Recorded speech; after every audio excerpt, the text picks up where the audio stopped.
There'll be a single judge. He has a British accent, and he has something to offer quickly, and then we're going to get started. Would you? Hi, everybody. So Hold on one sec. What's happening? Can we have? That's my theme tune. He does have theme music, but that's not it. It's usually a bit more dramatic. I write the. Hold on, one more second. As soon as, let's try to cut the video music as soon as we can, but good start. I just lost Wi-Fi. I'm literally being upstaged by the screen. So I'm Maxim Jago. I write the official book on Adobe Premiere Pro. This is the new version of that book, and I brought one copy to give away.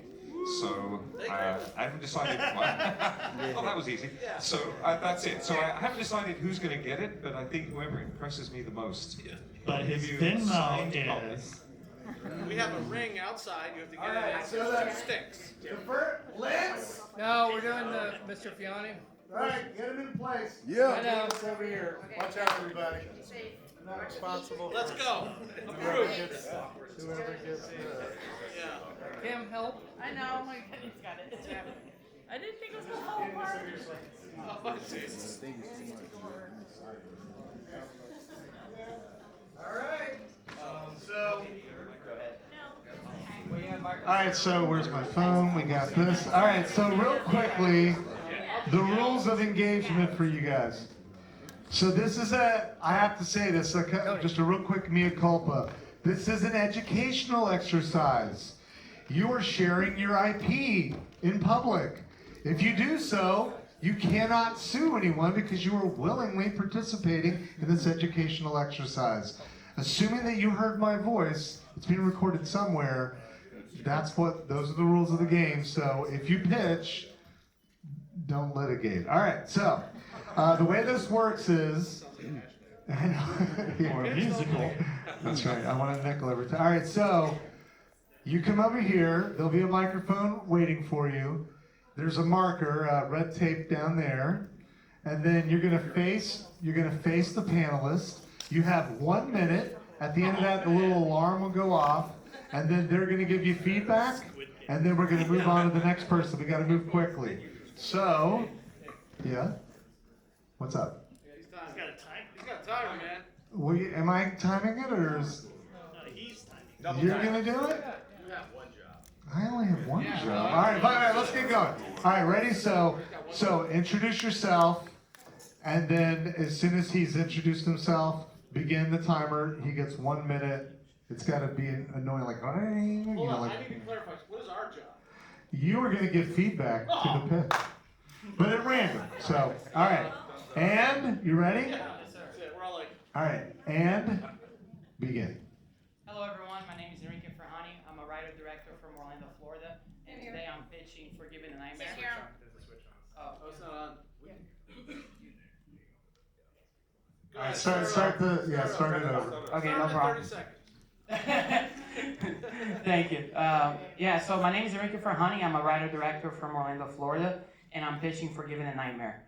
Forgiven a Nightmare is the book and true story of Mark Sowersby, who was sexually abused as a child for 7 years and then later on went on to forgive his abuser. So the story of the film is really showing, it's more about forgiveness. It's really showing how can somebody go through something like that and then later on forgive the abuser. It's really a character study, putting the audience in Mark's shoes so that the audience may be able to leave the film changed and being able to forgive their own nightmares. Because not everybody has gone through what Mark has gone through, but everybody has a nightmare. So that's why we think this movie is important, so that people may find freedom from their nightmares. So thank you so much.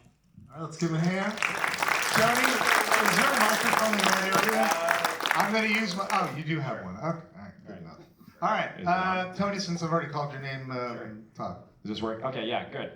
That was great. I like that. You got the point across, exactly what it was, what the message of the story was. I would like to hear maybe a little bit more about what the story is in the film. The forgiveness aspect I like quite a bit. I know you and I have spoken already, and so I know that it's a faith-based project. I would have liked to hear that because there's obviously an audience for that. And tell us it's faith-based. Tell us what the story is along with the theme of the story too. But I thought it was great. Thank you. Okay, let's get a little bit more feedback on this. But Lynn O'Hara, go ahead and get into on the same level, so you're ready to go. Okay, let's get maybe at least one more, if somebody is ready or not. I mean, I agree with Tony. Okay, grab. Yeah, there you go. I agree with Tony. That we should have known that's faith-based because you could start with that. Because we need to know what the demographic is. What's your audience? Who are you going for? Obviously, faith-based. So I think that's a good, we should have that. A faith-based movie about a person who's lost their faith and the struggle to rediscover it. We'll be shooting this next week. Thank you for the idea. All right, guys, let's give them a hand. Thank you. Thank you. All right, next up, Linda O'Hara, and then Sydney Parkhurst. Go ahead and come down here off to the side so that you're ready to walk in. All right, go ahead and introduce yourself. And Robert, are you ready for the timer? You're number one. You're next. Okay, yeah. You're after him. Oh, that's right, because we had one. We had Yeah. 0.5. You're right. Okay, Linz. Yeah, Linz yeah. Belizaire. Okay, go ahead and We're just learning, folks. begin.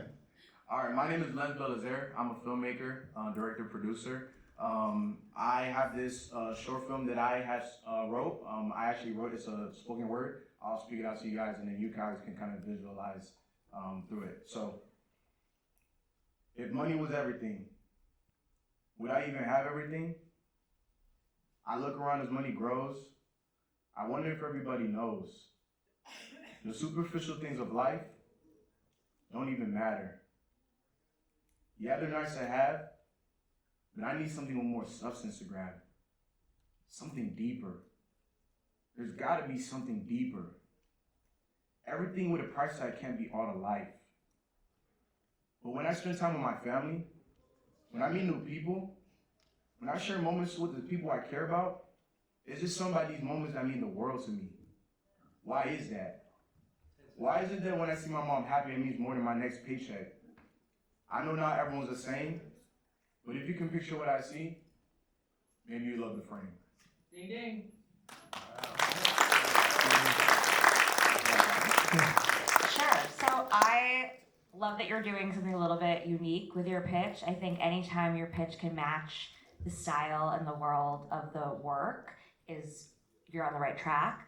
I don't know what your short film is about. I don't know what the story is there. I think, I know we were sitting near each other at the last panel, and this idea of, I think you're very focused on the themes you want to explore, and I want to know what the visuals and the world is really gonna be and what story you want to tell us. It would be through the spoken word, right? So that is the material of the film. yes, and the visuals are going to be word. Most of the story is going to be, there's not going to be dialogue in the story. It's going to be like the spoken word is going to be like the dialogue, and then the story, and then the meaning of the story in the film, right? And then the visuals are going to be symbolisms of how you can see and visualize what you're hearing, right? Because sometimes you want to be able to know if money is everything, and you want to hear the words, but you want to have the visuals that can kind of show it without having dialogue. Sure. I think one thing to think of when you're pitching is, who are you pitching? Is it the producer, a director, or a piece of talent? And then tailor the pitch to them and the style of the pitch so that it fits what they're thinking about and looking for. So I know we all do different things here, so I'll be a producer right now. If you're trying to find a producer to either finance it or maybe help you actually make it, I would be moved by what you said, but I wouldn't have any idea what I'm actually trying to make. Yeah. You know what I mean? Like, I would be like, this is really important. Like, the theme is important, but I don't know if I need a steady cam. I don't know how many actors will be in it. I don't know if we're interior or exterior or locations, or I have nowhere to begin. Yeah. And that's if I'm a producer. If I was an actor, which I am not, but if I was, and you were trying to convince me like this is meaty for you, that could be a beautiful way to approach it, right? Is to share that with them, because that's what they would be performing the spoken word at. So think about your audience and then tailor what you're focusing on in your pitch to that particular audience. That's amazing advice. I appreciate that. Thank you. Just to Maxim, last Just word. to throw my penny in as well, the intro that you gave where you described that you're a filmmaker, none of that was necessary for the purposes of the pitch. We're just going to presume you're an artistic genius. That's a given. So you don't need to give any prep or build up, just get straight to the thing. And I think what everyone's kind of touching on here is that whenever you pitch anything, there are some really just fundamental bits of information people need. It's a short film, it's a feature film, it's episodic, it's this duration. You mentioned it being spoken word, but I think what you really needed to say is something like it's visuals accompanying spoken word content. Okay. And maybe give 2 or 3 examples so that we can visualize with you. You just remember what we don't know. Yeah. All right, thank you so much. Thank All right, you. let's give him a hand.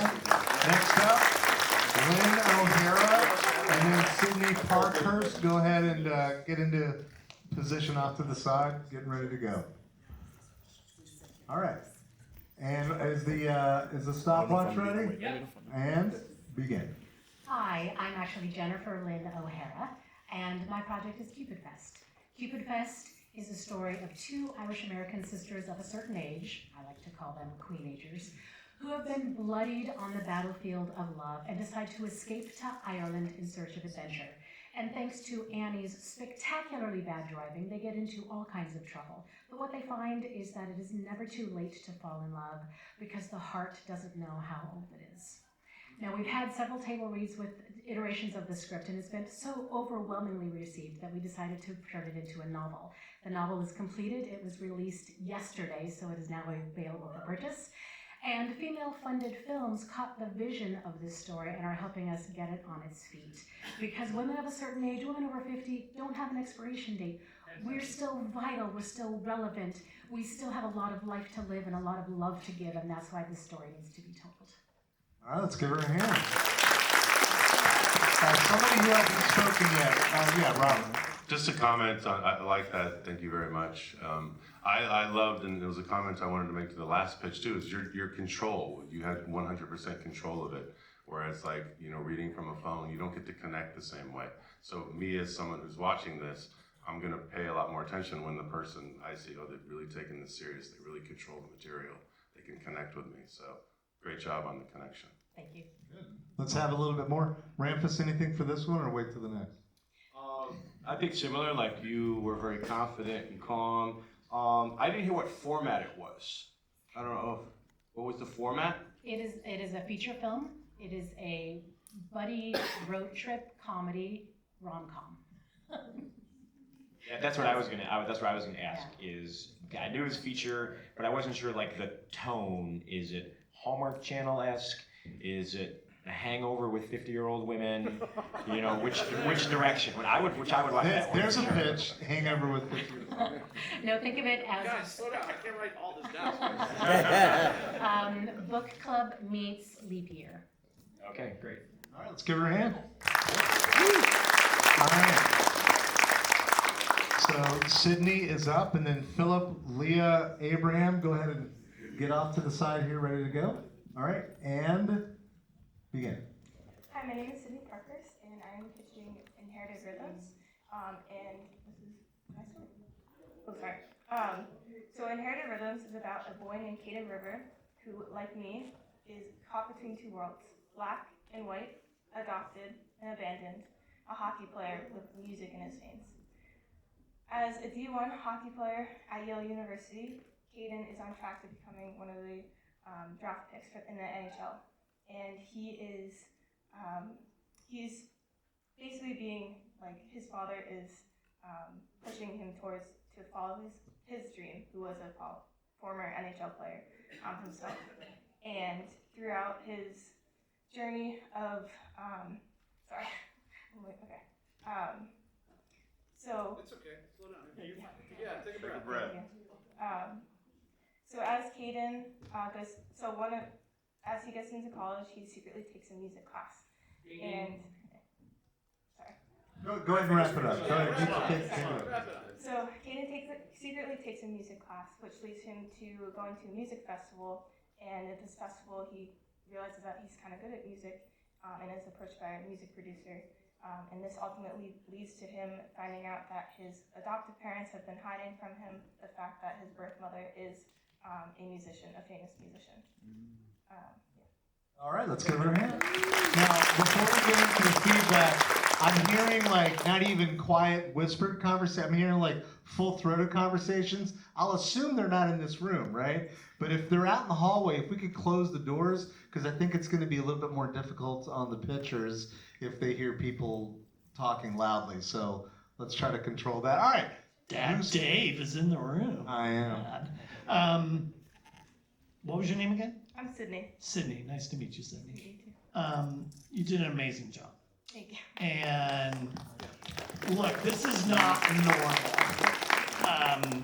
This is not normal at all. So just the fact that, any of you are willing to stand up in front of 300 strangers and 10 wackadoodles up here to expose your heart and soul is to be commended. You had me from the minute you talked about your personal connection. It could have been a story about an elephant trainer. It could have been a story about a plumber. It could have been, I don't care. You had me. And lean into that, because I think once you went down and then this, and then this, and then this, that none of that matters at this point of the game. None of that matters. What matters is you're writing the line, and I think this is important for everybody to keep in mind, is find that turn of phrase that grabs people and connects people to it. And your turn of phrase was, he's just like me, stuck between two worlds. He's mixed race, he's this, he's that. I didn't hear anything else. I heard that. And then looking at you, I'm like, okay, this woman's writing from her heart. You're not a hockey player. I am a hockey player. Oh, you are? Well, even better than you are. Right on. Okay, even better. Even better. So really lean into that. The plot doesn't matter. The plot for this little pitch doesn't matter. Just the emotion, the character, and the problem is what you should. All right, Ash. Yeah, I'm uniquely qualified to come on this one because I'm from Nashville, music, and I've got a 17-year-old who's a Division I hockey prick. The mixing of the two worlds, like there's just not enough of that in movies, because I'm a marketer and it's like, it's a hockey movie, well there's a market for that, it's a music movie, oh there's a market for that, but crossing them over actually makes the audience more defined. And one interesting thing that I think that you should explore is Tennessee State is an HBCU, and they're the first ones that will play Division I hockey starting next year. That's a movie right there. Yeah, there's a lot of money that they're getting invested. They'll come up and they'll play Michigan and everyone else. But I think this idea actually has a lot of legs in the marketplace. Yeah. All right. Thank you. Let's give her a hand. Yeah, Nashville's strange like that. Like Nashville is in the South, but it's hockey crazy. All right. Sydney, Philip. Sydney, do you have a script? Great job. Is this a script? This is actually a novel that I wrote and it's finished. But... So It's a novel. Turn it into a script? Yes. All Is right, the novel right. published? Not yet. I just finished it, so I'm looking for an agent. 10 minutes ago? Like, I gotta get there! On her iPhone. All right. Thank you. Can I say Okay. something really quick? Because I know it. So definitely, like what I could tell is that you didn't practice enough. Practice. She's going to be at Cannes. She's actually staying with us at Cannes. It'll be her first Cannes. We're doing another pitch fest at Cannes, so she can. So practice this pitch. What I would like to see is more of the emotional tone, because it's an emotional story. So you can play with your voice. Come up and then down. Like look at the room a little bit. Use that body, because I know you. So I could be a little harder on you. But practice. Yeah.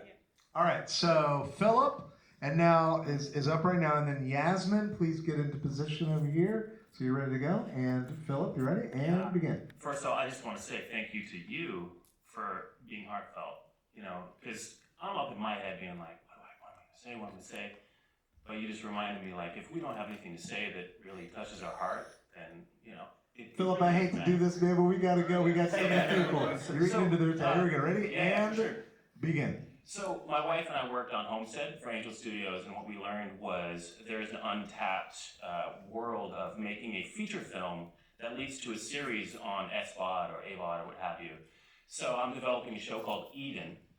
And Eden is about this scientific community in the middle of the wilderness that is sort of a haven from this Orwellian society. And yet the experimentation that goes on is not told to the residents. They are healing people.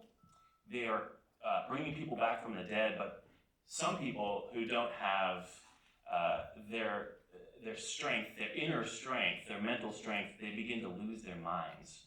And so this is kind of like, in a way, it's almost like Bird Box or A Quiet Place 2, in the sense that the feature film will be this really intense thriller to get us to the world. But then the series, which will land on an SVOD platform, will be this episodic place where you start to see the very unraveling of this. Go ahead and wrap it up. Go ahead. The very unraveling of this, what seems to be a hopeful community of scientists with good intentions. Cool. All right. I think that's fun. But just for me, what stood out is something I personally, I don't know, everyone else get a lot in pitches, is I get a whole game plan past one thing, and you have a feature leading to a series. I love that you have the whole story in the plan, but I'm too stupid to figure out if I think two things are a good idea. I can only focus on one thing. So I think, depending on who you're pitching, maybe focus on the thriller or focus on the series, and that doing both, at least for me, I won't speak for everyone else, at least for me, it brings in too much complexity, because now I'm doing economics of film, I'm doing economics of TV, I'm doing marketing for both, and it's just, I'm too stupid to do all that. So I would focus on one thing and then push that, because I think it's a really fun story. Cool. All right, somebody else? Robert? I was going to say too, I'm too stupid and ADHD. So when you throw out certain comments at the beginning, like there's a shortage of movies that go into TV, and then I'm just thinking about that. Because I'm reading about this kind of thing happening all the time. So it takes me out of your pitch. Sure. My thought would be just jump right into the meat of what it's all about, because that's what you're trying to sell here, not what's happening within the industry, because we're all dealing with that every day. We might all have different opinions on what's happening as well. Max? I just feel like for the kinds of project you're describing, what really matters is the human emotional stakes. So the basic framework, as everyone said, like cut out all the stuff that's peripheral. We just don't need to hear it. It's just going to distract us. We haven't had enough coffee. But yeah, it's never enough coffee. But tell me about, I'm sort of hearing like Animal Farm from you, right? Like they get into this, it's very timely, which is great. I'm working on a smart city project myself at the moment. But this idea of it falling to pieces because of feelings, that's really the drama, right? Yeah. And I wanted to add something to follow up on what Ravis has said earlier, and this is just because this is education, right? That the thing about practicing your pitch is that you tend to practice it in one environment, and then you get in here, and all of the cues that you had in your head are gone, and so you can't remember what you're going to say. So the benefit of practicing again and again and again and again is so that in the moment you remember that really cool phrasing that you had that falls out of your head when everyone's listening to you. So it really is worth practicing again and again. And film yourself. It's honestly, whether it's just on your iPhone or you're just recording it verbally, recording yourself practicing a pitch, and I say this to everyone, is the best way, because you're gonna catch something that you did. You're gonna, be like, oh, okay, that hits every time. Oh, I need to change that wording. It feels weird. And do it for other people. And I also think this is just another piece of general advice, but ask someone else to pitch your project for you, back to you, and hear what they're hitting on and what they're finding is the heart of it. Because very frequently you're so in the weeds, you're like, you've got to steal something from our film that premiered this week. You've got your nose against the bark, and you're not seeing the big picture the way someone who you've maybe just talked to about it is seeing it. Yeah. Do you know Rick? Rick? Yeah. Rick. There's a lot of Ricks. I thought you were, okay, I thought, never mind. There's a specific reason, but I guess. I was just Well, thank you so much, man. Yeah. Let's give him a hand. David, I want to say something real quick. So All right, but let's get the next person in place, as you said. So I think this in general, Yes. not just that, in terms of when you're, pitching, maybe do it in a fast tone, a slow tone, a high tone, a low tone, because then you really know it, because depending on your environment, like if you're say you run into Brian Grazer at the bar or whatever, and you hit it off and there's a lot of people, you're not distracted, you could bring your tone up, or just to play around with it, like in terms of practicing different ways to pitch. That goes for everyone across the board. Awesome. Thank you, Philip. Yeah, Good job. All right, thank you. Yasmin's up, but before she starts, where's Janet Lee? Let's get Janet Lee in place so that we can move as quickly as possible. All right, and ready, Yasmin? And begin. I'm Yasmin. I'm an Emmy-nominated animator and filmmaker. My film is called Together. It is a mix of verite footage, which tells the currently unfolding story, as well as animation, which shares the stories of the past. The film opens with Juliet. She is sitting alone at a diner in Virginia. She is awaiting the drunk driver that killed her mother 30 years ago. She arranged the meeting with him to offer him forgiveness for the decades of hatred she's felt towards him. But in an unexpected twist, she learns that things are not as they seem. There was no drunk driver, her father was at fault for the accident, and the police report leads her to discovering two sisters, one being a sister currently in Vietnam, left behind at the end of the Vietnam War in fall of Saigon. At its core, this film is about three women, three sisters who reunite after growing up separately, each facing grief, loss, and abuse. Filmed over 12 years, Together documents a universal story about the quest for family and the decades-long process of healing. We are currently in post-production and trying to find funding to finish it off. All right, let's give her a hand. Joe, I want you to kick this one off. And then Kate, you... I heard you say it's a documentary early on. I did. Did you? Yeah. Yeah. Okay, sorry. Yeah, I missed that too, though. All right, Joe. Yeah, you're done. You're finished. You're looking for posts. You Post, already post. shot it. Yeah, we've been filming for 12 years. So Wow. We're Okay. yeah. That's a lifetime of filming. Yeah, and so I don't really know what to add to this because it looks like it could just be money. So I guess you guys got some money? I would say as far as the pitch goes, if you're pitching for a documentary and you're pitching for those finishing funds, you're looking for finishing funds. Yep. You know what you're pitching is, of course, the story and everything. Hey, it's a documentary. We're looking for finishing funds. Here's what it is. Here's what the themes are, and you want to connect with whoever a potential financier might be. Why they connect with those same themes, right? Like what is it about me or Robert or whoever else who I don't have any money, but if I did, like what would you be connecting with me with the story? Why would I want to help you with the finishing funds on this basically? And if you've got a sizzle or a trailer from your 12 years of footage showing that would obviously Well, you can't that's do where that I was this going. time. I was going to say you should at least be prepped with a PDF or something with you on your phone or something. You can show the visuals to people because you've already done a bunch of stuff. So it's easy for you to build a deck, come in with it, and show people like, look, this is the footage, or this is obviously stills. Everything's color corrected. It's these are people involved. I thought you did a really good job though, in a sense of like it was really clear who the characters were and what the situation was and what the problem was. And I think that's really good. All right, let's How give her a much hand. do you need? I think that's the key component also. It's like how much, like. Well, it's a lot. That's why I didn't want to say the number. Rampus has it. Say it. Like 400,000. All right, we're out of here. Well, that's a lot for a Why do documentary. you need 400,000 for post? It's a mix of animation. I am an animator, but I can only do some of it, and it's about a third animated, so I need a whole team of animators in addition to all the other post-production costs. Okay, so then Hand drawn, frame by frame. So. I see. Okay. All right, we got to move on. We're running out of time. Thank you so All much. right, thank you.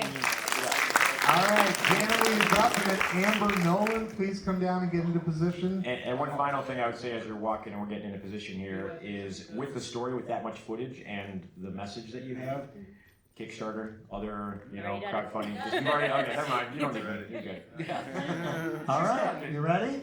And begin.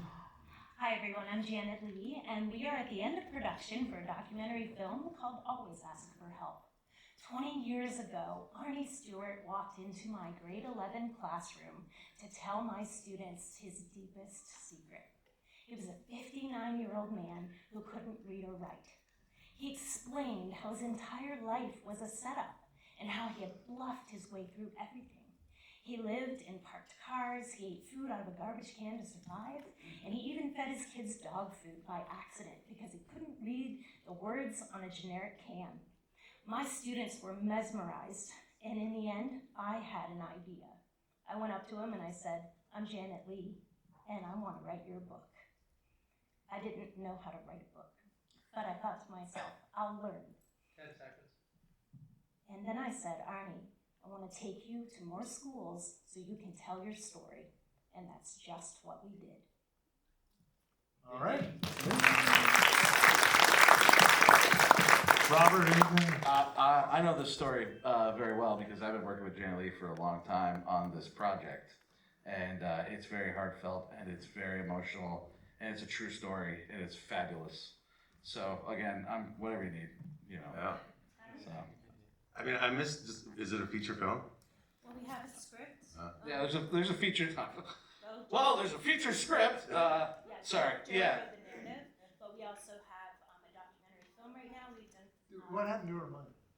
They took it. He took his money. He took her mic. Yeah, so I have a 2-time Emmy award-winning director on board who has gone with me back to Cobalt, Ontario twice now, and on my book tour last year. We shot 4 terabytes worth of reels, and now we have the animation team on board, which is Dana Corrigan.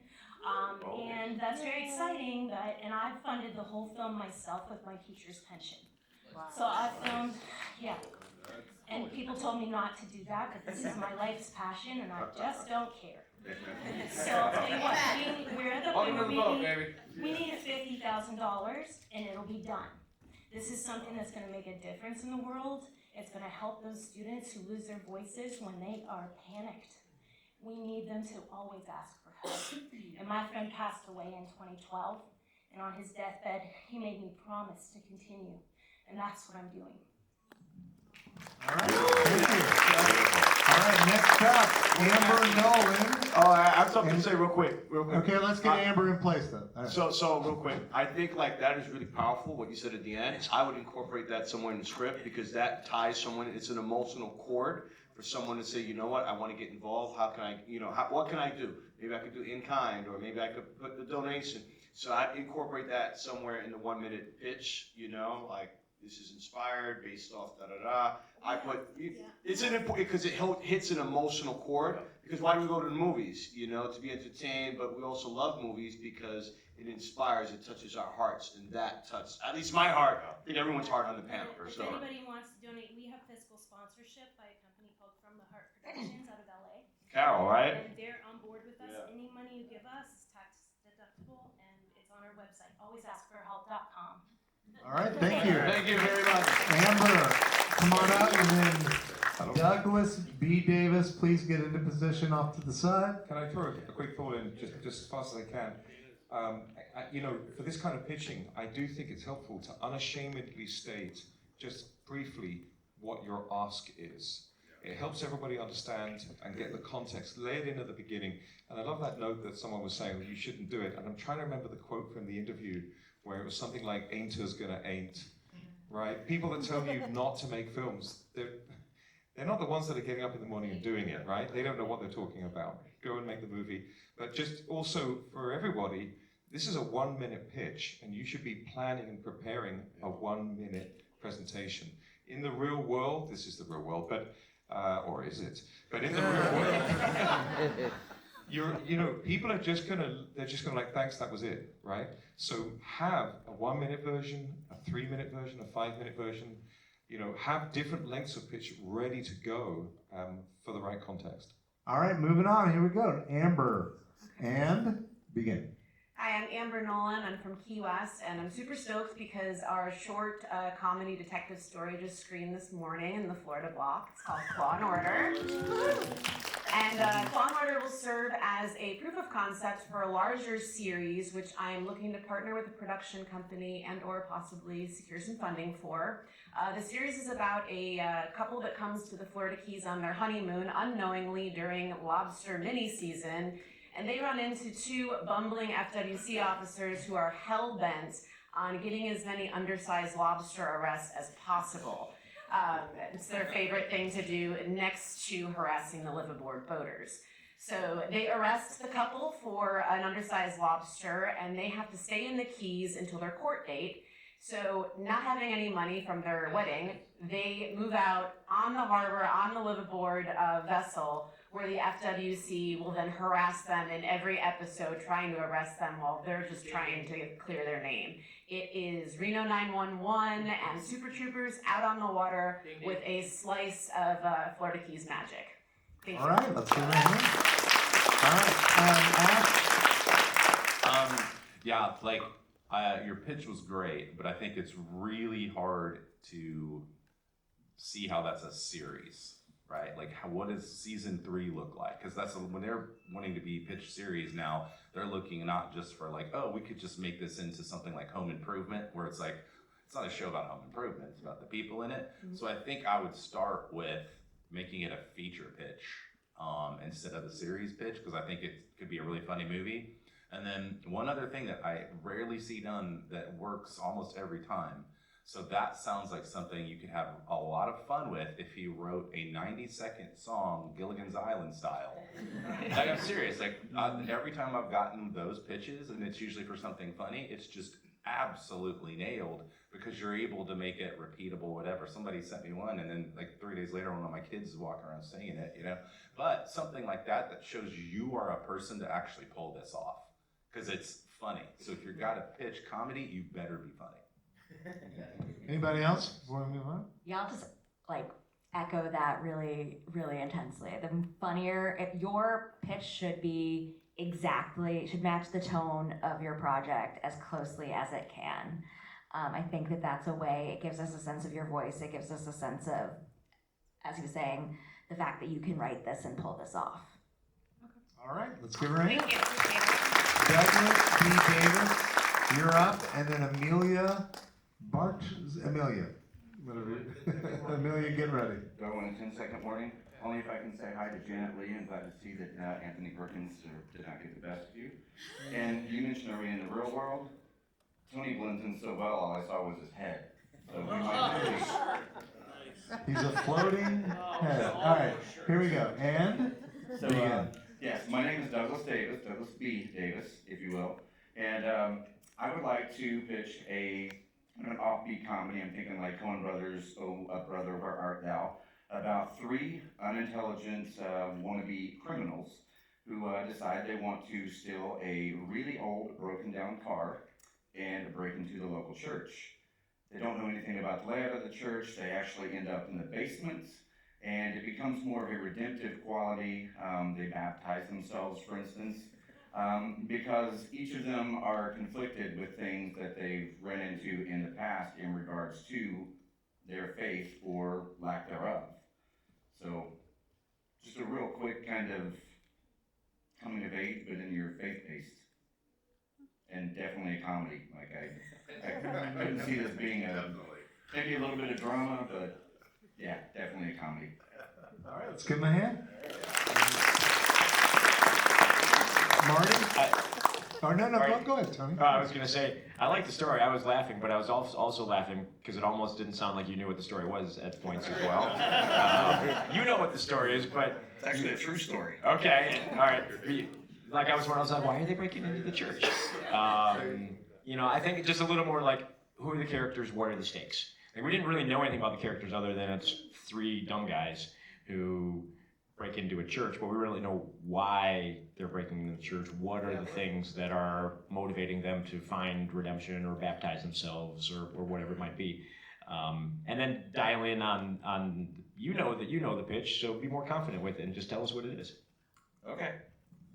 That's a true story, or based on a true story, yes. You got to say that for sure, because that even becomes more intriguing. Oh, this shit really happens in the church, and I'm with Tony. It was a little bit vague. I don't know if I was watching the Three Stooges or what kind of a little bit more. Why am I going to put 90 minutes of my life into three guys into church, baptize themselves, and they had a hard life? Right now, I've only got about 14, 15 pages, and some of the folks that are here with the Tampa Bay Film Circle have really been helping me with the Scriptwriters Lab. So it's been... Because you're fleshing out. That's honest answer. Yes. Joe, bring it home. Yeah, is this on? Hello? What? We turned it off, Joe. Yeah, I know. You can't hear me talk all the time. But from a guy in my real life, I've probably made about 40 decks. I've pitched thousands of movies and raised a ton of money. I would think that coming in, even just for practice, I would feel a little better if you were a little, like you knew exactly what you were saying. Because I felt like with Tony, it just felt like you were making it up on the spot. And, from someone like me who I make decks all the time and I spend hours and hours creating these things, and even the log line, you got to come up with the perfect log line and the perfect synopsis, and it's got to be short, and it's got to be sweet, and it's got to be fast. And, I just feel like from here on out, if you're a faith-based or whatever your genre is, and whatever, if it's a true story, please say that at the very beginning to let because Because that's what we need to do anyways when you're doing these pitches. Because you only have 5 minutes to pitch, if you're lucky, to pitch to get money for a movie. Because sometimes you don't even have that long to pitch for that. You know, you got to jump in, convince them, and then say, "Give me a check," and then. So I'm just saying, it's preparedness, really. I think we all. All agree right, with that. thank you. Genre, duration, how much money you want. All right, let's give did you have something or are you good? No, okay. Let's give him a hand. All right, Amelia, come on up, and Jessica Scher, please get into position over there. And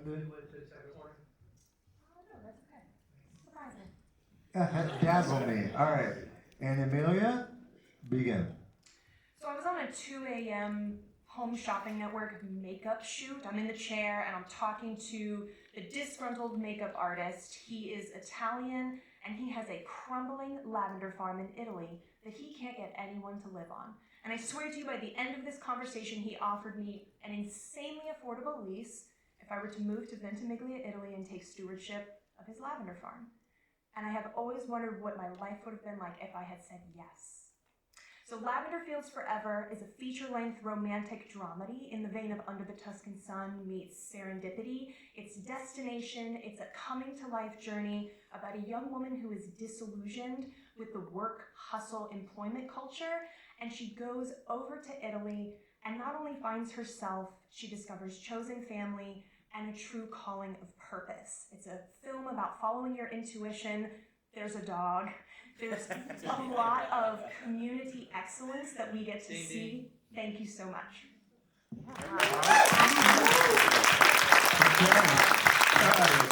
Tim, let's start with Tim. Do you have a script?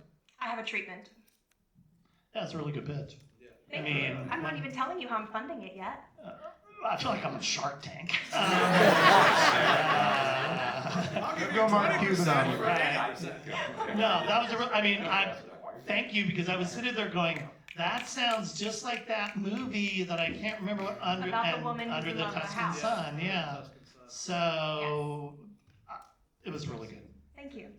Maxim, were you gonna say something? No, I was being facetious, but I really like that, and I particularly liked the energy with which you presented it. You know, this isn't a school get up in front of the class thing when you read the boring poetry. You were expressing the energy of the film. I think maybe to gild the lily, perhaps, just give us an example of what? Keep it PG. Gild the Yeah, lily. what are you talking about? He's gilding the lily, Joe. Gold the Relax. lily is already perfect. Okay, so to tie the perfect Persian rug, look, let's get on with it. So, just maybe an example of the types of experiences she has when she gets there. You're creating, I know it's only 1 minute, you're creating an enormous amount of curiosity is the definition of dramatic tension. I love that you threw in that there's a dog. That alone tells me the kind of comedy we're looking at here. That's great. And that you didn't explain it perfect. But maybe just like she gets there and this thing happens. And also, again, I know I keep saying this, like, how much do you want?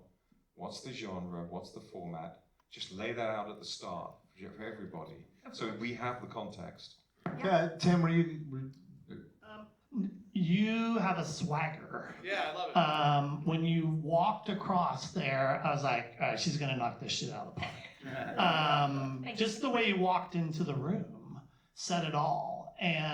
But sometimes I'm gonna respectfully disagree with the gentleman next to me. Sometimes less is more. You want me to fill in the blanks.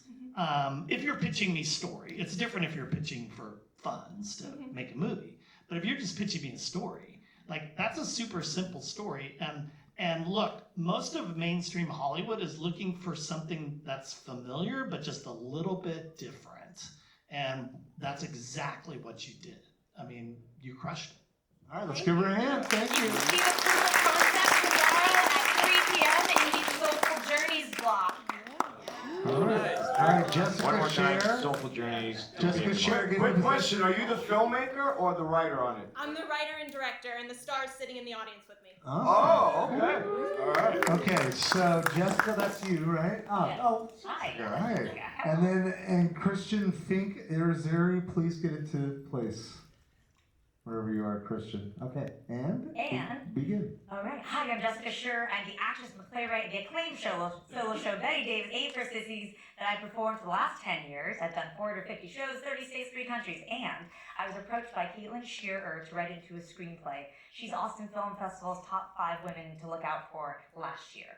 So we've taken Betty, the biopic. It's a feature film-like script about Betty Davis in 1930s Hollywood, a woman who fought against the studio system and ultimately broke the studio system.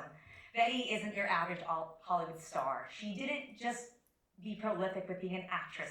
She was also an advocate for equal rights, for better pay, for standing up and fighting for what you believed in. In a time when you were supposed to be silent as a woman, Betty stood up and fought for what she believed in to be correct.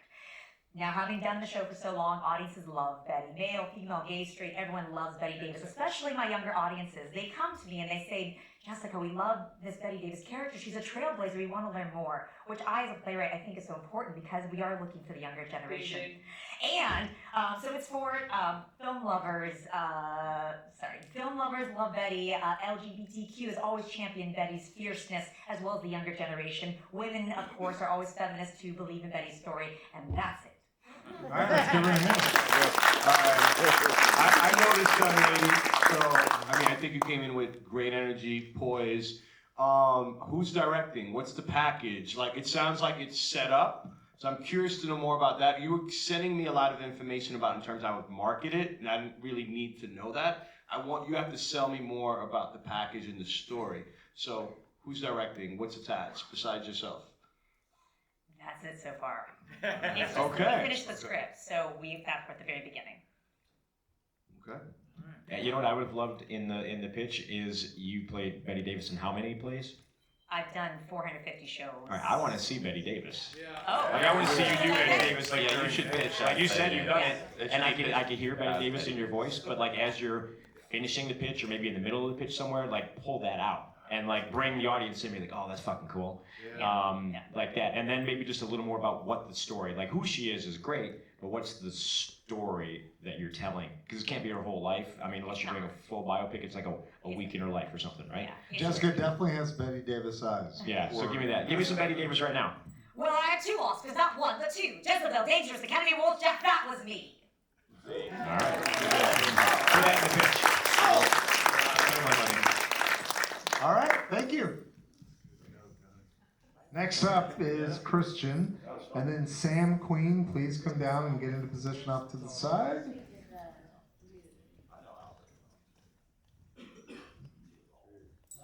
Is Christian here? No Christian. Moving on to Sam Queen.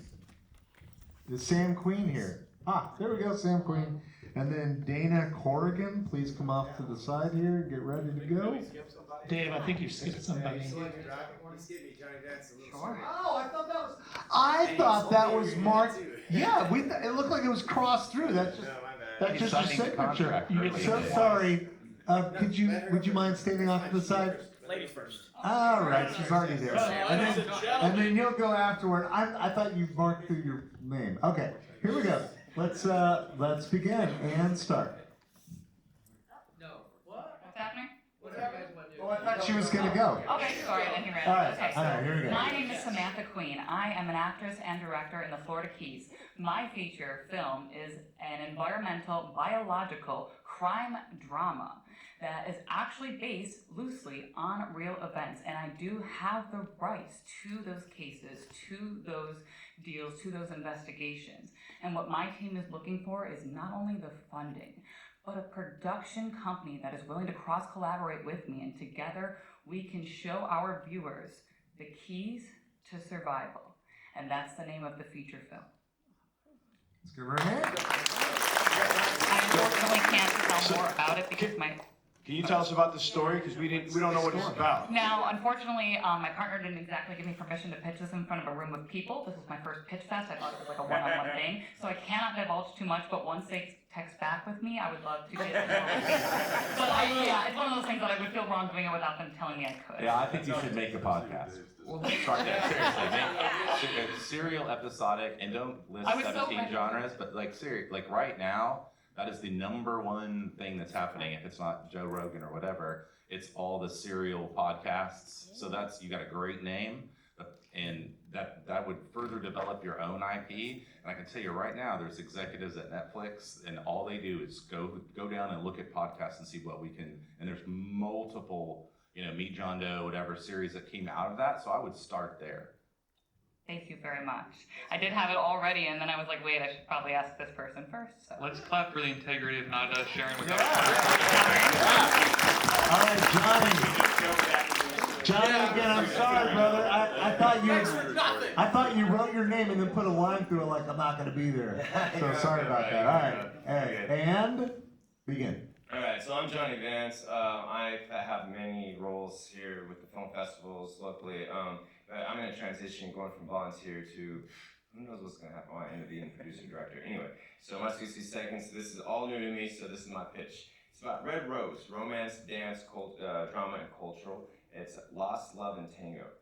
Set in the culturally rich streets of Brooklyn, this is a story where the rhythm, heritage, and heartbreak collide. Antonio Martinez, a 19-year-old, is the son of Argentina's most celebrated tango dancer.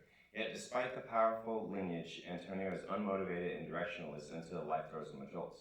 When he meets Lisa, an alluring dancer with an elite family, and tragically loses his best friend Ricardo in a breathless street race, Antonio's world is flipped upside down. With unexplained flashbacks of his parents' tango competitions, Antonio is drawn deeper into the family's dance legacy and the vibrant pulse of the New York City around him. He begins his fuse to the elegance of tango with the raw energy of his environment and his timeless exposure. Composure. All right. So the first thing I'm going to say is that I'm not a fan of people reading.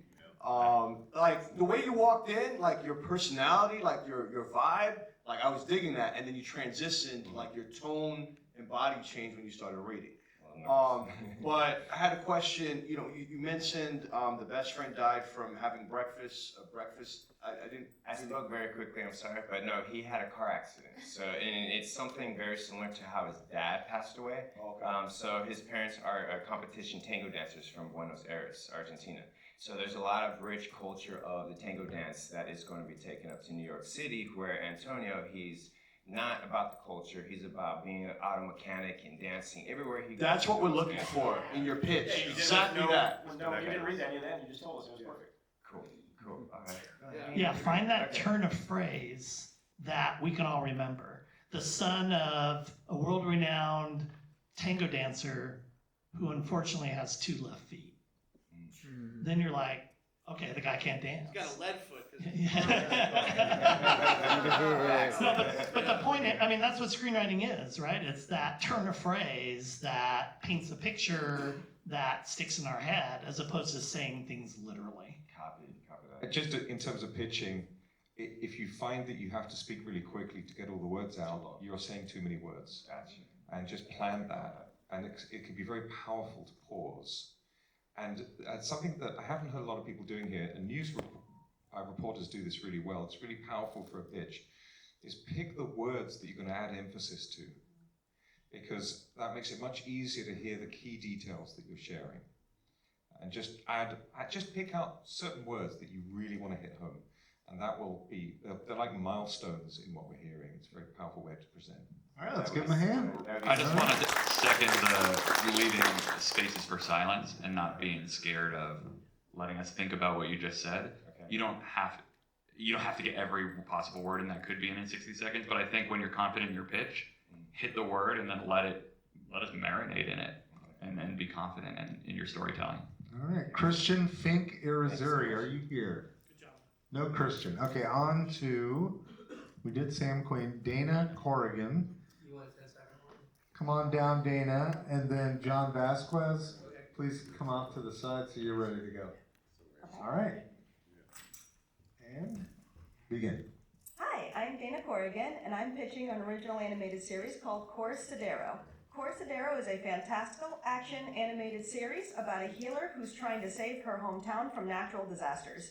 She meets a knight who can see the future, and together they embark on a journey across the continent to the magic school of Darrow, where she can learn the magic she needs to save her town, and he can warn them about the oncoming apocalypse.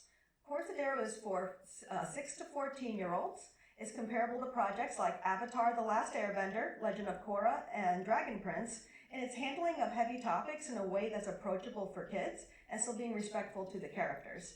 We've completed the pilot episode and it's showing tomorrow at 10 a.m. and we also have a completed pitch deck.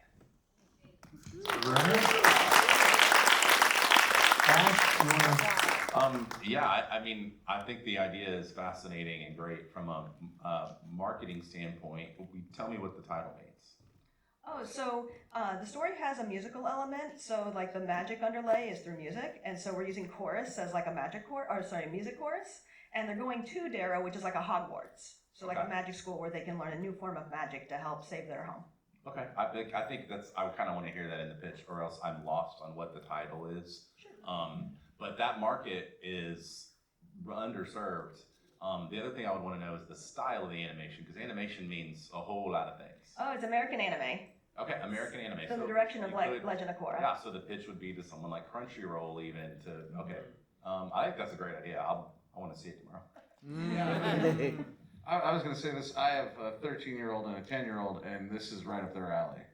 Because as soon as I was like, man, my daughters would love this. Music and animation, and it reminded me of The Descendants a little bit. Are you familiar with that from Disney? It's like a witchy show. I've heard of it. I've never watched it. Yeah, it's like that. They have music. They break out into music in the middle of a witch fight. It's great. Okay. I really enjoyed how concise you were with the words you chose to give us, because to me, everything you said meant something, and that's all I needed. Then I would go to that next step. Okay, well, I want to see this now, or do you have this? So I really appreciated that. Thank you. Thank you so much. Let's give her a hand. Yeah, great job. John Vasquez, and then Coca. You are on deck, Coca. All right, and begin. Hi, my name is John Vasquez, and I'm pitching the feature film Lights. In modern-day Boston, Lucia lives a quiet life with her son and husband, far away from the frozen tundra where she was raised. Born in an Inuit village in Alaska, Lucia was steeped in a sacred faith that worshipped the healing power of the Northern Lights. Some believe that it's the breath of the earth, but that religion has been poisoned. The council, once guardians for tradition, have twisted the religion for control and power. A mysterious illness has swept through the village, and the lights have started to fade. Lucia is called back to the place where she reluctantly lived. 10 seconds. Lucia must come back and confront the council to want to rekindle the light of their war before it fades away. Ding ding. Sure, okay. I'm so intrigued by this story. I want to know more. I love the sort of integration of the traditional indigenous culture as well as like what does it mean to be moving between two worlds. I think we've spoken so much about taking your time, and I think everyone has their different responses to nerves, and I think yours was sort of you slowed down in a way. My biggest thing is just breathe. You know your story. You know what you're trying to tell. It sounds like a really great story. And then I'm curious where you are in the process and what you're looking for, as we've been saying. I have to have a pilot written, and then we kind of pivoted to a series, and we were back to the pilot thing. So we have a loosely based pilot, and then a loosely based set of 10 episodes. Wait, but did you say it was a feature? Yeah, feature. Sorry, pilot feature. I'm sorry. Okay, so but that's important to sort of know, but how you're pitching this, and again, it's going to depend. If you're going to a network, you might want to be like, it's a pilot of a series, and then if you're going to a production company or a different kind of production company, you'd be like, it's a feature, it's a one-off. This is what I want to do. But I do think just being really deliberate, really knowing what you're talking about, and especially if you have different versions and different visions for it. Stick to one for one pitch and then really like drive that home. Okay. Are you from Alaska? I am not. Great question. Yeah.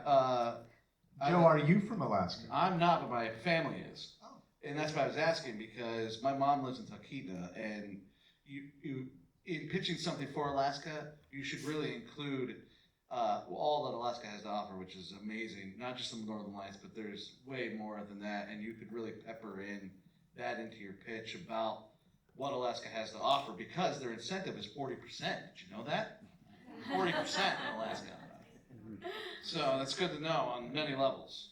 One other thing, and this is kind of broad and maybe a little too psychoanalyzing, but I think a lot of times people get nervous, especially if it's early in pitches, you know, some of their first pitches, because you're worried about, will we like it the way you like it?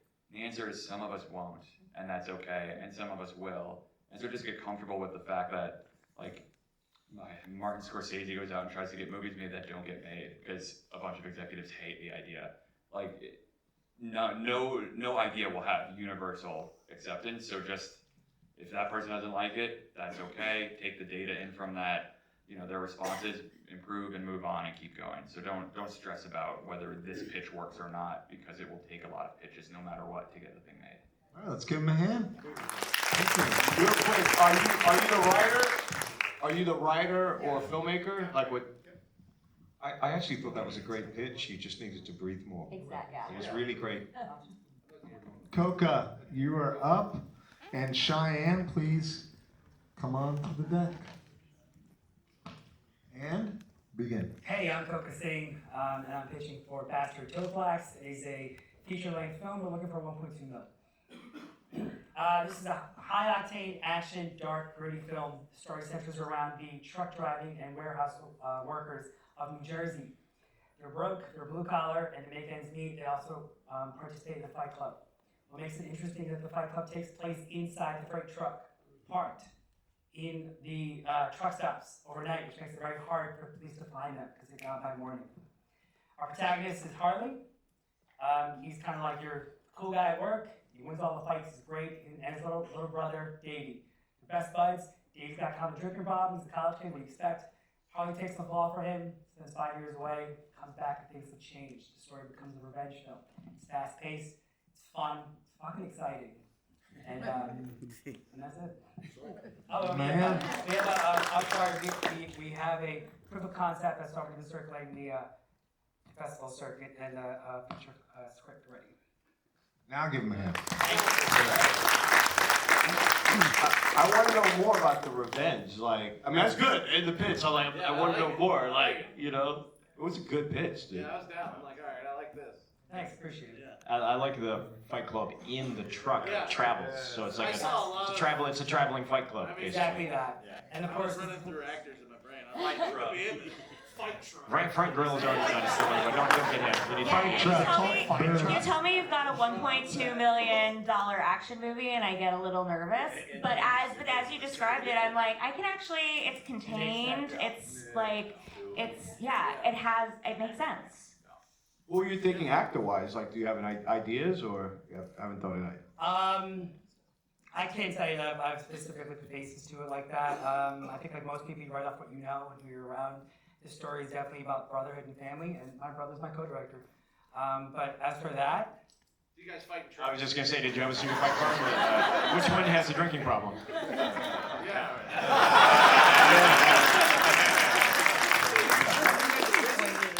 I'm sorry? Did you go to That means you went to prison.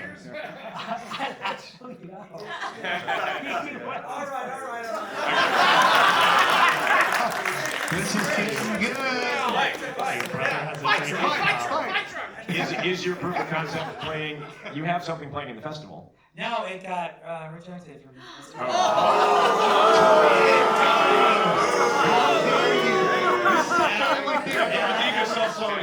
Well, thank you for coming anyway.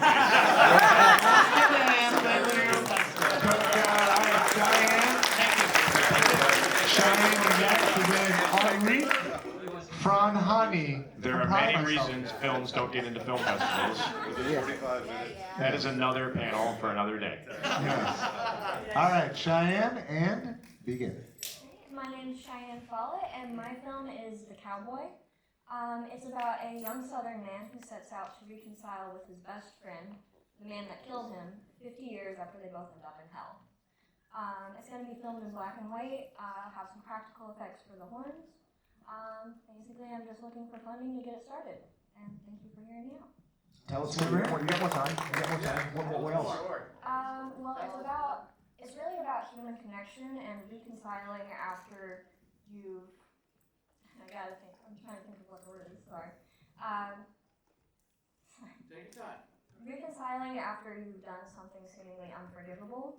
And it's definitely got a social element. I know a lot of young people feel isolated and like under a microscope, so just that idea that you can come back from anything, that's definitely one of the biggest themes in the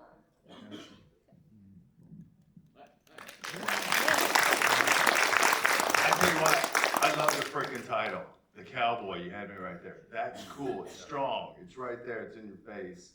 I don't know about black and white films, you might rethink that. What's that? I didn't even hear that part, but Yeah, but I might want to X out the black and white part. But I like that, second chance redemption, right? That's kind of I don't know if they hopefully get to go to heaven second time around, but a little bit more on the story because it was interesting and the coming back, I think it's unique. You got a unique take on it there, but just expand out on want to know about the story. And again, maybe when you get further down, I don't think I'd shoot it in black and white, but. But if the black and white is really important to you and it's part of, be prepared to tell us why. Be prepared to tell us why that's something you're willing to fight for in your vision. Like, that's something you're gonna get questioned on, so be ready to push back. Just to add on that, I'm about to do a film where the filmmaker was like, and we're shooting this on 16 millimeter. And I was like, no, we are not. And his response was, well, my director's fee covers it, yes? And I said, it does. He's like, there we go. And so he, that's a huge choice and bet for him, but for him, it's his first feature. Nothing in the world matters more. In that case, that was one way to prove he was fighting for something he cared about. So to Kate's thing, and to Marty's point, is that does make the saleability more difficult just off the face of it, but it doesn't mean you can't pull it off. You have to accept what it means to pull it off, though.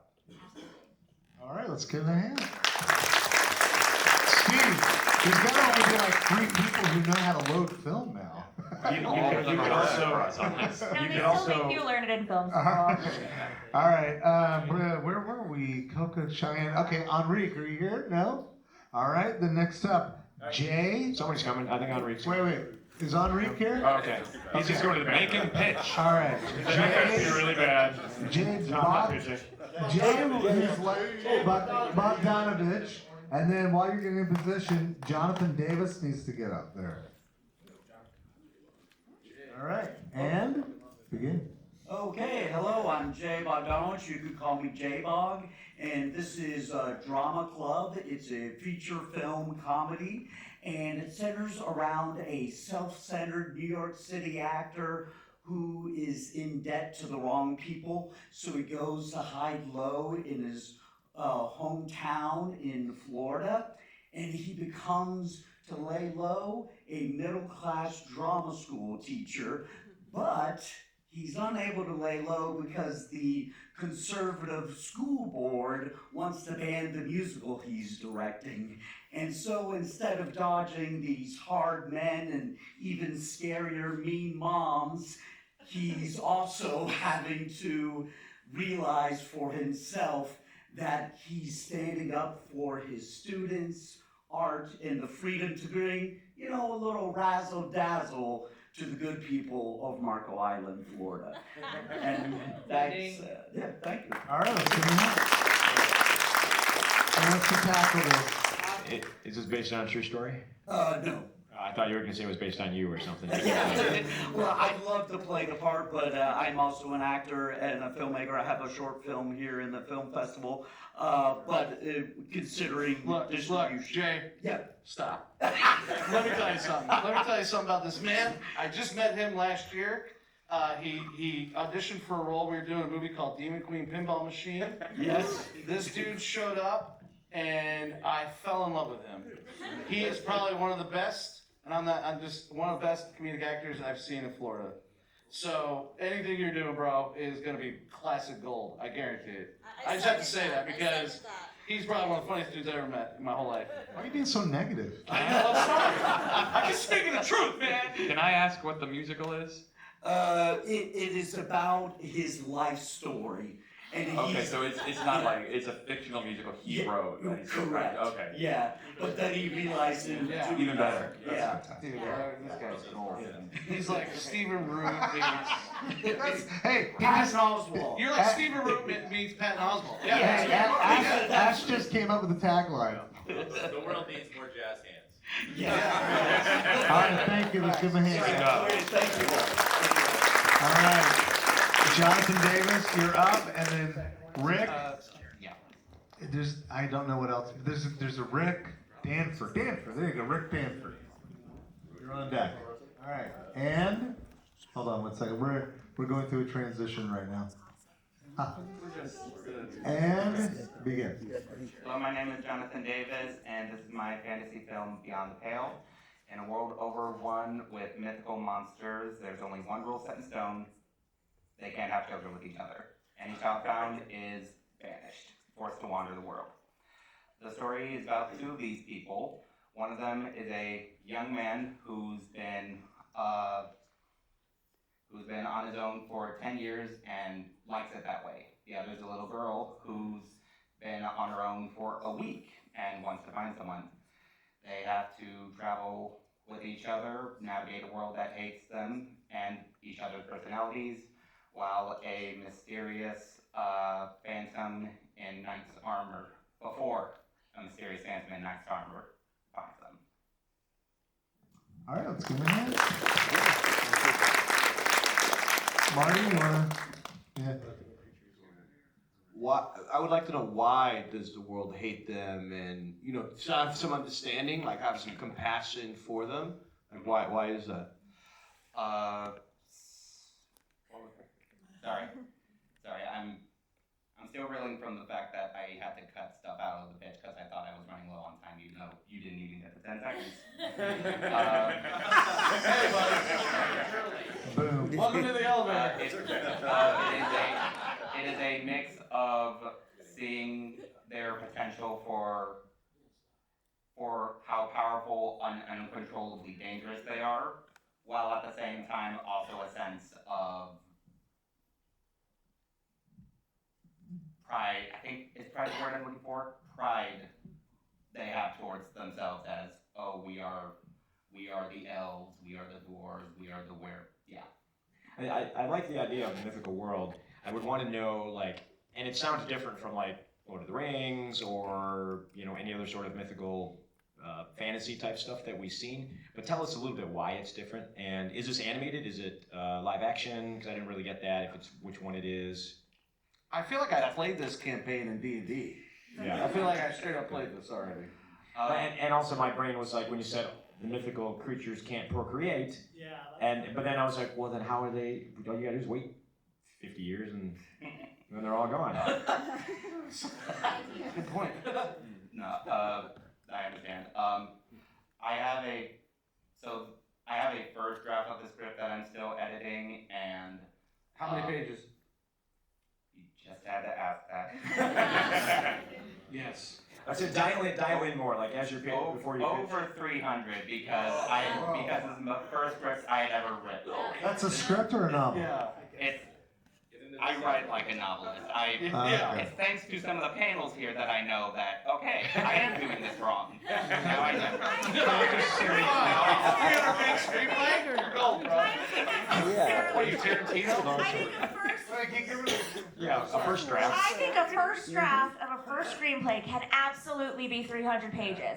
It cannot be 300 pages when you start sending it to people, but a first draft and the knowledge that you need to cut 200 pages or rewrite it in a way that's 100 pages around, I think it's very normal. The first drafts of Lady Bird were 400 pages. Yes. I just want to ask, for the purposes of pitching, the concept you described is great. I immediately spikes my curiosity. But what I feel is missing is I want to know what somebody wants, why they can't have it, and how they get it. And you've got the setup of the narrative, but just lay it out for us. What's the conflict? What's the emotional stakes? Seems like you touched on it, but you didn't lay it out for us.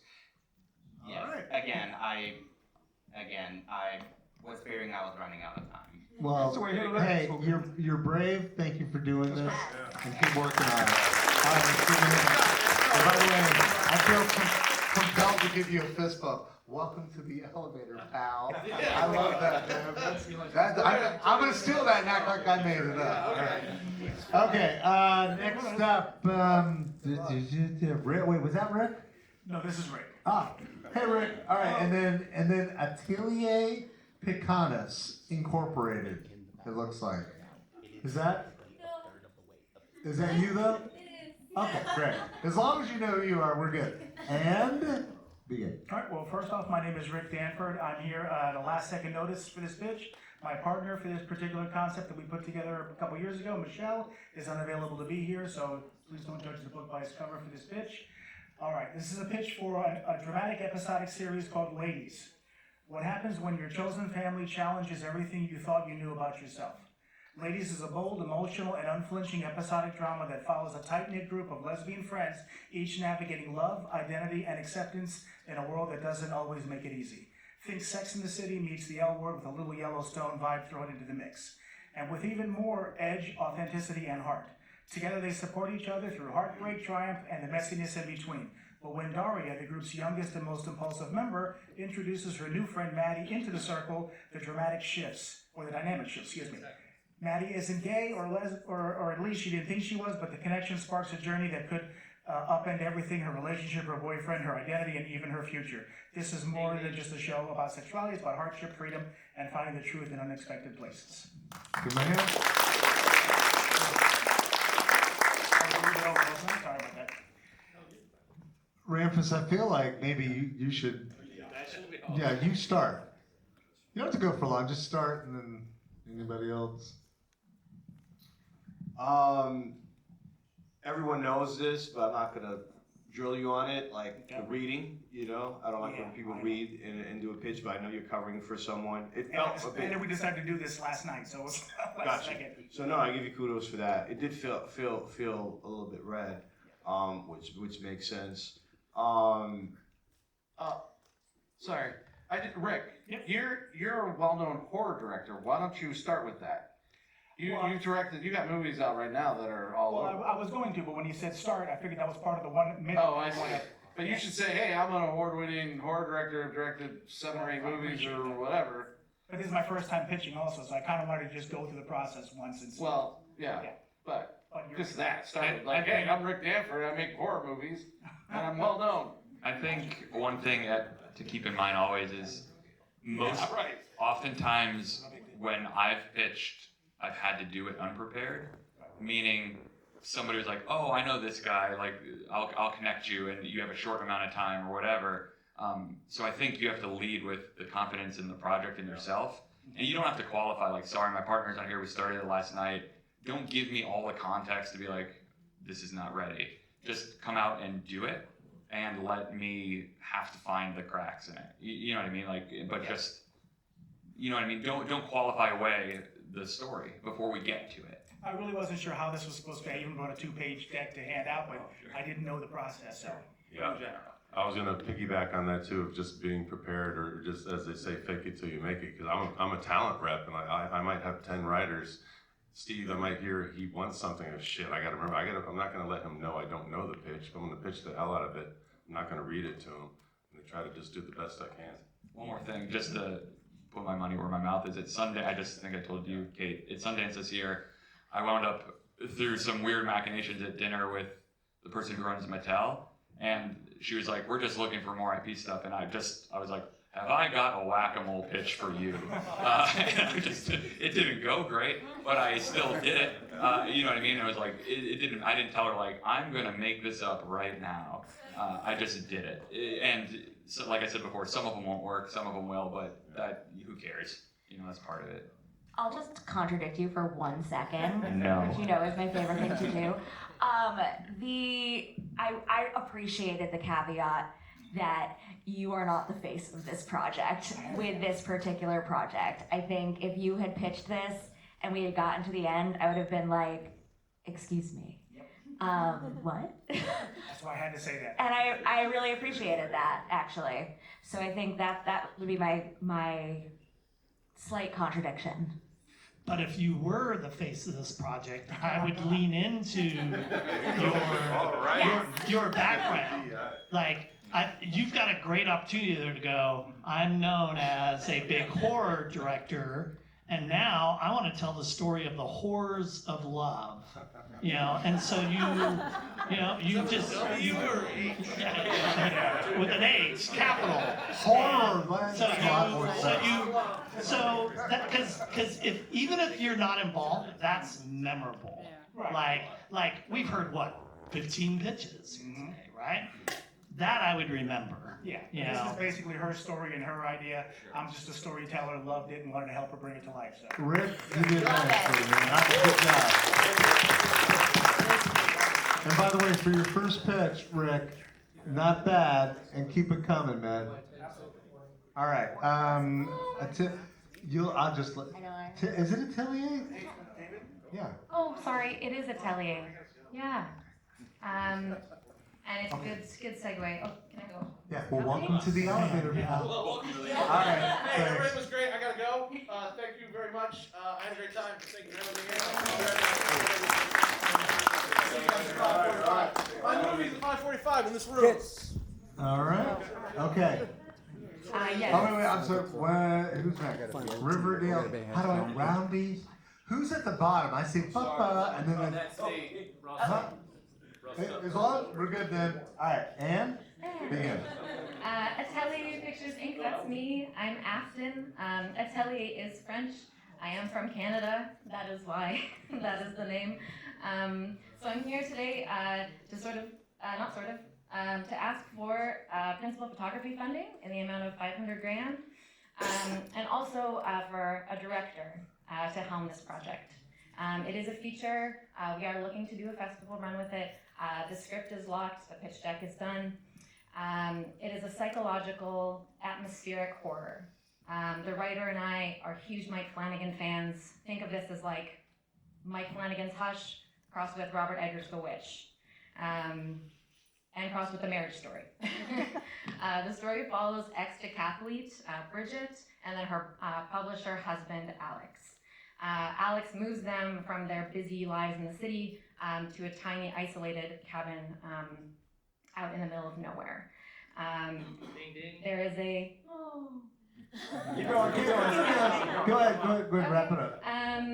We're looking to shoot in Alberta or Ontario. There's a 30% tax incentive, as well as a 35% discount that we get for having an all-Canadian cast. We're not like 100% on that yet, but it is something that can be of interest. Give her a hand. I would say, give us the story before you give us the business plan. Yeah. Thank you. Just give us the full story, you know, what it's about, who it is, why you want to make it, that kind of thing. And then the business questions can come later. You know, it's like, oh, what's your budget? What are you trying to do? Tax credit, blah, blah, blah. All the boring stuff can come later, but we want to be emotionally enticed into, you know, why we should be interested in this, essentially. So that for sure. But of the content you gave here, I like tying it to filmmakers we may know or may work with, you know, like just concise, because I've worked with Mike Flanagan, so I immediately understood the type of thing, or spectrum, like I get that's kind of, I'm into it, right? So those kind of things are great, but as I think Maxim and others have said, just, you don't need too much of it, right? Like you don't need to give a bunch of examples of it. One, and we either know and feel something about that person, or we don't, and again, that's part of it, but I think, you know, Tony's is the most important comment, but then after that, for the business stuff, I wouldn't worry about the incentives or, you know, or all of those things, just like the story and why you are talking to us today in particular. Okay. All right. Thank you. Next up, and then after him, we need Alexandra Berardi. How many left on the board, Dave? Just including him, 3. Okay, good. Because we will have to move quickly because we do have to clear the theater for Joe's screening that just left, so we can prep for that. So 1 minute pitching, 2 minutes feedback. Let's see if we can stick to that. I'm Russell Bradley Fenton. We're going to take a left dark turn here.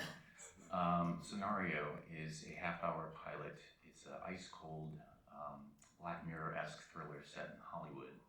It's about this lonely screenwriter who's been down on his luck, and he finds this anonymous script in the backseat of his car one night. The script, it details this series of murders that's committed by this serial killer. And the victims are all of these high-powered Hollywood mogul types. Now, the writer, of course, he submits it to his lawyer and his agent thinking he's going to score really big. And turns out, he finds out quickly the script is real. And it's unfolding in real time. It's about chasing fame and a hero who is trapped in a lie. And it's also about looking over your shoulder and wondering if your questionable past will ever catch up to you. And if it ever does, time's up. Now, this project I just put on crowdfunder.com. We're raising $35K for the project. My wife and business partner Alexander Berardi and I, and we're going to be shooting it here in Florida. Thank you. All right. It's two people. Go ahead, Max. I just loved everything about the way you presented that. I love that you came in like the Twilight Zone. So, right? We're going to take a little turn here. And you held that note throughout. I thought it was really great. I think if you rehearse this pitch a couple of times, you'll find bits that you want to really place the emphasis on. Sure. You need to. It's slightly complex as a narrative, and you need to make that easy for us to navigate with you. But overall, I was just like, take my money. I want to see that. Thank you. Let's do one more. Okay. You're trying to raise $30K to shoot the pilot, is that correct? That's correct. It's proof of concept for a 10-episode series that also has already been written. And it's on crowdfunder.com. I have the mood trailer, the lookbook, all the details and everything on the project. And yeah, it's currently running right now. So. All right, let's give a hand. Two more. Alexandra, you're up, and Christopher, you are on deck. Are you just continuing the pitch of your husband? This is episode 2. This is And begin. Hi, I'm Alexandra Berardi, and Habit is the pilot of a historical supernatural horror anthology series. It's Barkskins Meets the Thing. 1703, New France, deep winter, monks at Fort Pontchartrain, that's present-day Detroit, stumble upon an ancient statue that they destroy, unwittingly unleashing a deadly spirit, the Wendigo. Meanwhile, in Quebec City, a young woman, Veronique, is forced to journey to the isolated fort along with her father, who is called to govern there with Cadillac. And they are unaware that a cannibalistic supernatural epidemic has occurred at the fort. As they approach, the Wendigo infiltrates their party, but fortunately, young Coeur de Bois Martin of mixed heritage, Native American and French, steps in. Steps in to rescue them, and together, the survivors have to combat the supernatural horror and culture clash happening at the fort.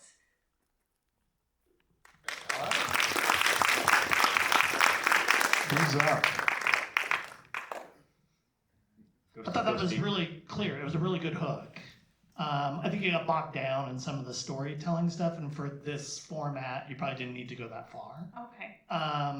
But more importantly, personally, I like it when I know why or how you are personally connected to the material. I don't mean you're a witch or whatever, but you know, Heavens, what are you saying? I do But, practice you know, witchcraft, but I grew Even up, better. I grew up in Michigan, and I was inspired to write this with my husband, co-writer, because those monks that destroyed that ancient statue, that's a true story. Now, did a Wendigo come out of it? I have no evidence for that. But you're not saying And it that's didn't okay. happen. And that's okay, but I think it is important to kind of let us know what your personal connection to the material is. And I don't mean, like I said, you know, 5th generation witch or whatever, but just, you know, that, you know, I'm intrigued by this type of story or whatever it might be, because a lot of times that's a great way for you to connect with who you're pitching to, and it also just makes you a little more memorable. All right, let's give a hand. Thanks. All right, and last but not least, Christopher Hayes. Thank you. Wait a minute, Hayes? You're McNeil. I threw a curveball at you. Oh, geez. All right. Let me know when you're ready. I'm good. And begin. And by the way, I'm assuming he won't go much over a minute, so you don't have to ding him. He's the last one. All right. Okay. And begin. As a director, I'm the black sheep of my family. I come from a long line of snipers and intelligence officers. And I grew up hearing stories of their tours abroad and stories about things that they couldn't quite explain. Dark Side is a feature military horror about a traumatized CIA officer forced to return to the salt pits during the U.S. withdrawal from Afghanistan, where they've unknowingly unleashed an ancient jinn. It's Zero Dark 30 meets The Witch, grounded in a brutal military realism. Instead of relying on jump scares or gore, we build an oppressive psychological terror about the fear of losing control. Haunted by war, hunted by evil. Assembled an award-winning team, we're looking for co-financing, and we're targeting not just horror audiences, but like the community of veterans and military families that are hungry for authentic military ghost stories. Thank you.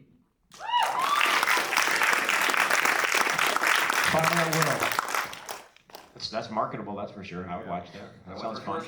You have a script? Yes. I have a really great military base in Buffalo, New York. I also explored Dubai. You know, with the gin angle, there's some international appeal.